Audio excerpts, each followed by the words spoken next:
On a desolate plain near the Peruvian Andes is evidence that thousands of years ago, man may have known how to fly.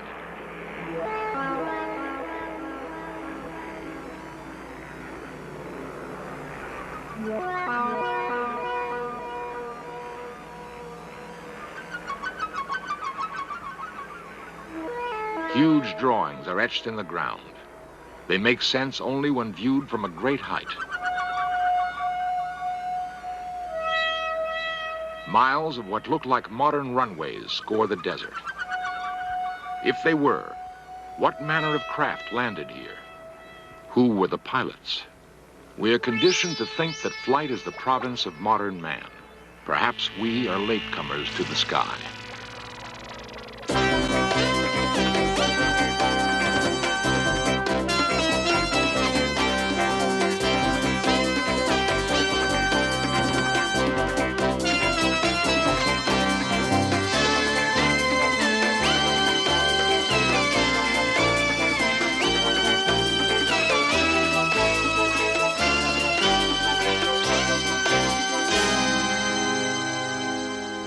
To this day, the lines at Nazca have not been fully explained. How were they used? And by whom?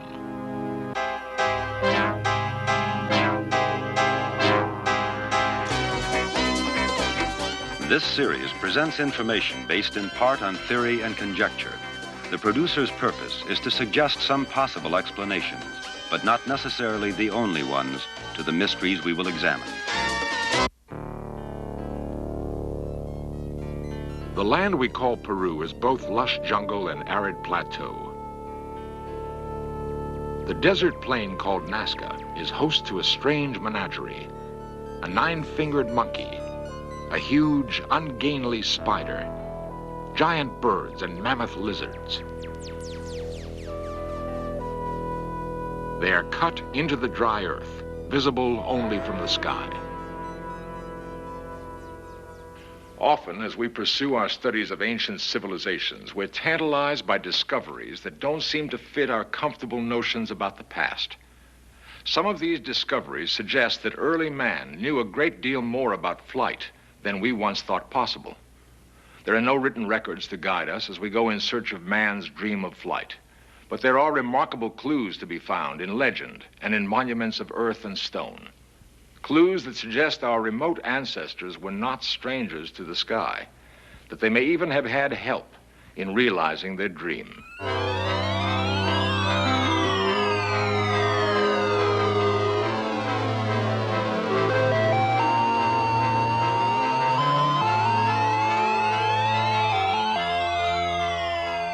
The urge to fly seems to have been a primal one with man, to leave the heaviness of earth, to taste the wind and thrill to the rushing ground below.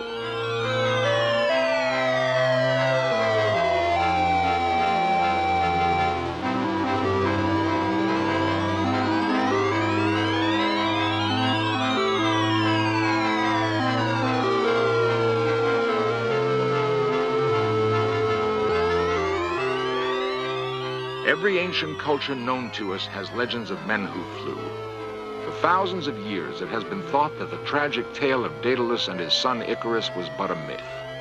How, it seemed, could it have been otherwise, that with only wings, a man could fly?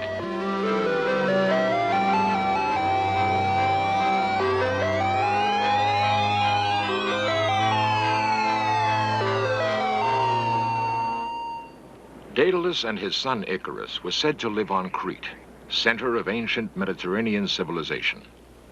The ruler of Crete, King Minos, ordered them trapped in the famous Minoan maze. Their only escape was on the wings that the brilliant Daedalus contrived to build. Daedalus warned Icarus not to fly too close to the sun, or his wings of wax would melt. Father and son soared high into the air, but Icarus was captured by the exhilaration of flight and recklessly reached for the sun.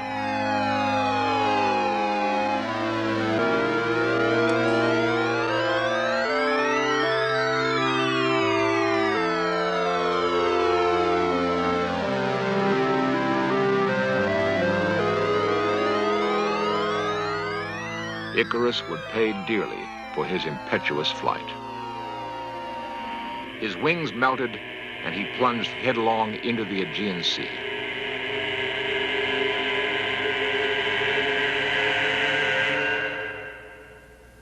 If the Icarus legend was the only story of flight in the ancient world, it could be dismissed. But there are others. Long after the Minoan Golden Age, the city of Florence dominated the culture of the Mediterranean world. It was in Florence that one of the great minds of Renaissance Europe pondered the dream of flight. Leonardo da Vinci was a classic Renaissance man. For years, he was preoccupied with a flying machine of his own design. It had some of the features of the modern helicopter. One report has Leonardo testing his machine in 1505 by launching it from a hilltop above Florence. History does not record the results of that test. Before Leonardo was born, a structure called the Jantar Mantar was built in India. It was apparently an astronomical observatory. The complex arrangement of its architecture performed the functions of telescope and computer. With its help, the thinkers of India contemplated the stars. Ancient Indian chants contain one of the most detailed descriptions of a flying machine. The chants may have been flights of fancy, or they may have been the accounts of early journalists passing on something they had seen. In either case, the chants describe an airborne vehicle called Varana. A form of energy called Syndee made it possible for the machine to fly to distant stars. It is a curious fact that in some ways the ancient Indian observatory resembles a rocket gantry.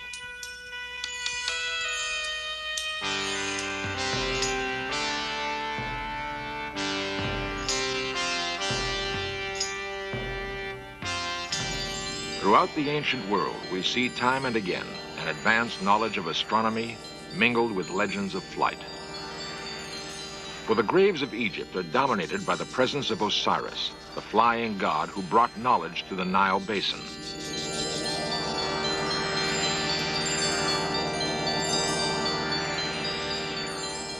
What inspired the ancient obsession with flight?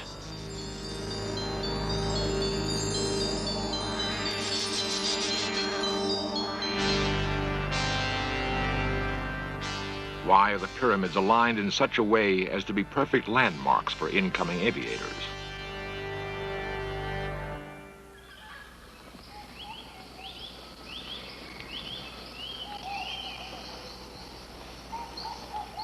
The thick jungle of Central America was once home for a remarkable people called Maya. Archaeologists believe they flourished in this region for 15 centuries. Then, quite suddenly, the Mayans vanished.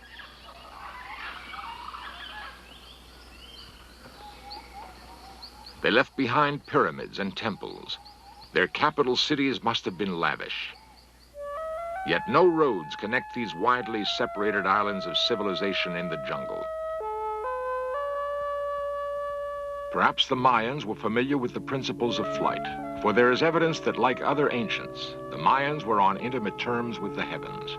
Certainly, their observatories made it possible for them to construct a calendar as accurate as any in use today. It makes us think that perhaps they, too, knew something of flight. It is 1911. Wilbur and Orville Wright are demonstrating their flying machine for the U.S. Army. Their solution to the problem of flight was to attach a wing shaped like a bird's to a primitive engine that burned oil.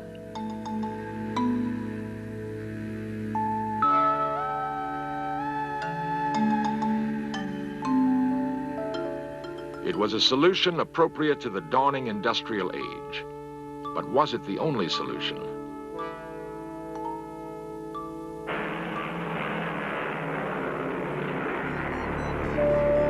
Long furrows were cut into the hard soil of the Nazca Plain 2,000 years ago. By whatever method the lines were created, they were meant to be seen from the sky. But by whom?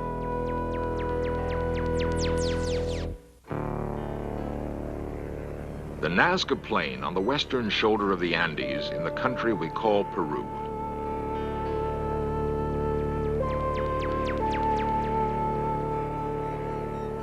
The huge designs found on the desert floor that can only make sense from the air have been duplicated in other parts of the world. The Mojave Desert near Barstow, California. Here, an ancient man stares upward. From the ground, it is impossible to tell exactly what shape the figure has taken. How then did a primitive Indian tribe make the drawing?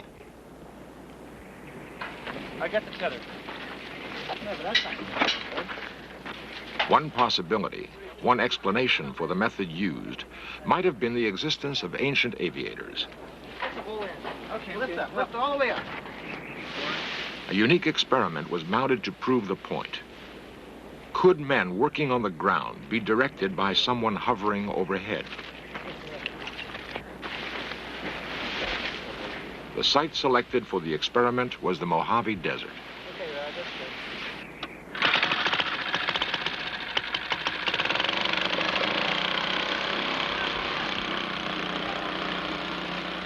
A hot air balloon was the choice for a flying platform.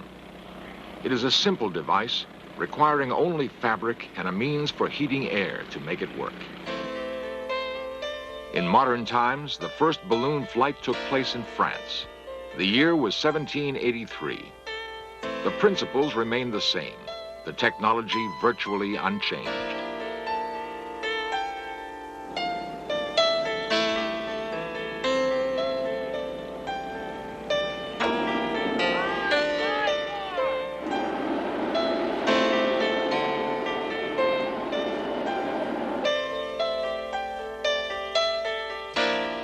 Then as now, there is a purity to balloon flight, an exhilaration undampened by the drone of engines or the blur of supersonic travel.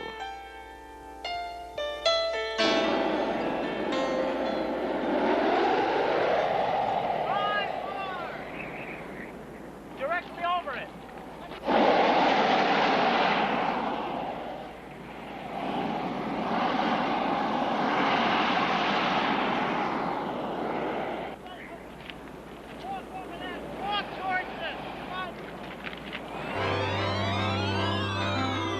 Suddenly, from on high, it is possible to understand how a land drawing could have been directed from the air thousands of years ago.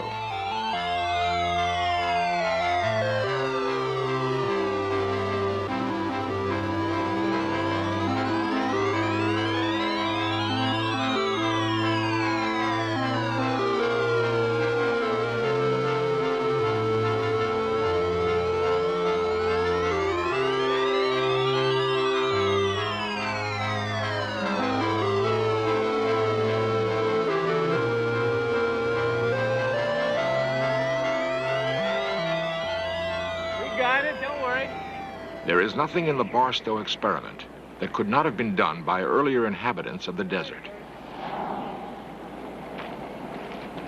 Bring him back over this way. Let's walk him back. Did American Indians launch balloons? Or are there other explanations?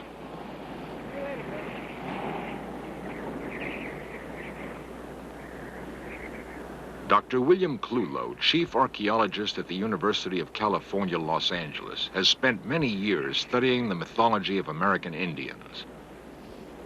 One of the few important practitioners in a simple society like this is what we call the shaman.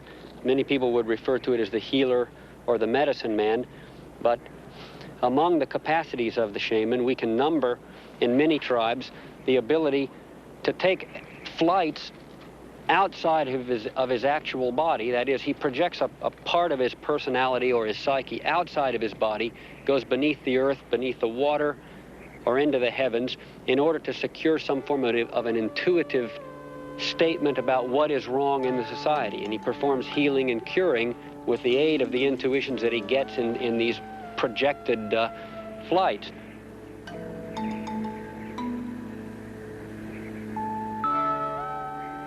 Perhaps the symbolism of myth refers to flights that really occurred. Indian shamans may have been intermediaries who traveled between a primitive culture on Earth and a more highly advanced one in the sky. Time and again, in out-of-the-way places where primitive men made their home, there are faint suggestions left of the relationship between man and flight. On a plateau in Peru named for a dead bull, there are drawings more than 10,000 years old.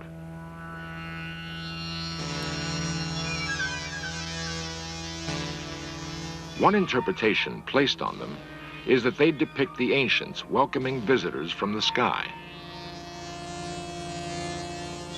They might be dismissed if it were not for other signs in Peru. Finely engineered roads laid 1,000 years ago connected the mighty cities of the Inca Empire. But the Incas did not possess the wheel. Were these roads runways for another form of vehicle? An airborne vehicle? Is there a connection to flight in the circular ruin of Sacsayhuaman? The calendar ring of the Incas suggests an advanced knowledge of space and time, the kind of knowledge that might have led to ancient flight.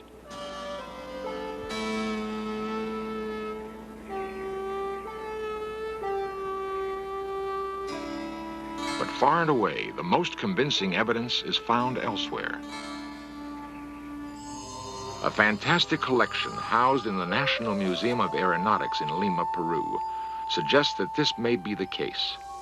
It is not a collection of precious artifacts, but rather an assortment of stones. The stones were discovered in 1963 in the tiny village of Ica that lies only 40 miles from the Nazca Plain. Bizarre drawings on the stones depict a curious breed of mechanical bird. On another is represented what could be a modern space shuttle. The stones are designed in the same style as Nazca ceramics. The message on the stones is evidently controversial. Representatives of the Peruvian government have been reluctant to discuss them.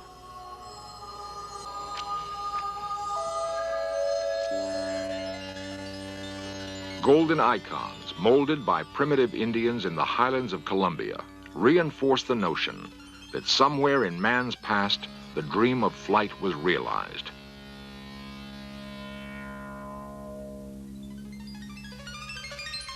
The relics look astonishingly like modern delta-wing fighter planes. Off the coast of Peru lies the Bay of Pisco. Inscribed on a hill is a 60-foot marker. It points inland on a direct line to the mysterious Nazca Plain.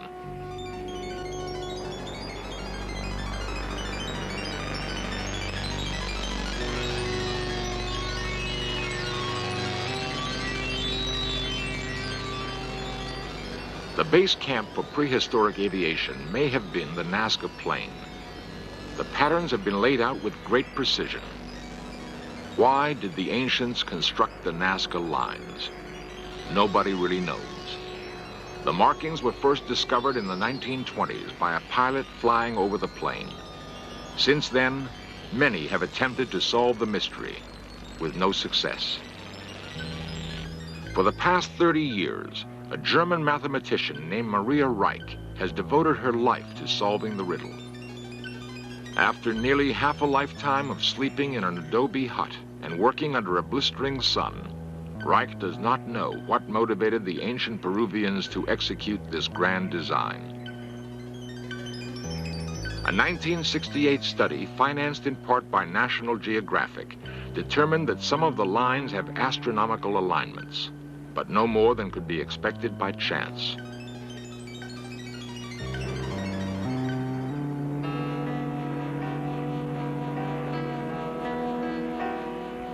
And yet, the lines seem to be pointing.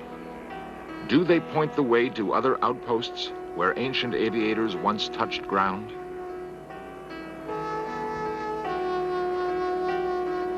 It is a persistent fancy we must allow ourselves to have, for there seems to be no other explanation on Earth.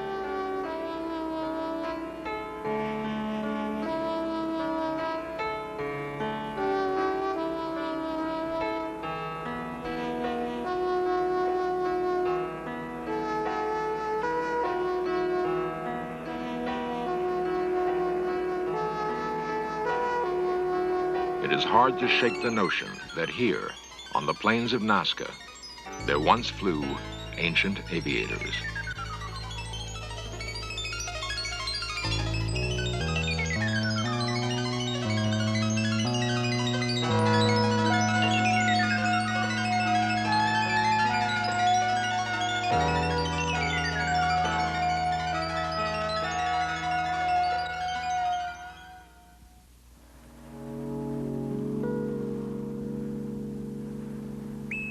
Cape Kennedy, 1970.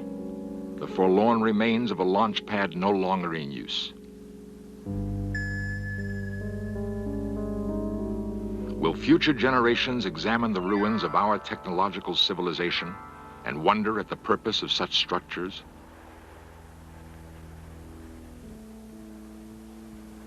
Will they understand the inner workings of radio telescopes or control towers and see them as evidence that in the 20th century, man was reaching out to the stars?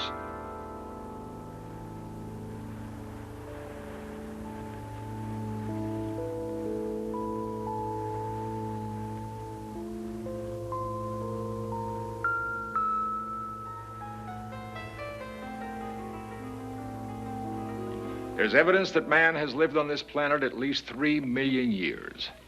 Were the inhabitants of other worlds idle all that time? Or were they, too, reaching for the stars, perhaps realizing their dream long before we could even speak it? And could it be that what it has taken us so long to do was merely to copy something we saw in our remote past? The answer may await us in the stars, a reunion of pupil with teacher. It's not so wild a dream.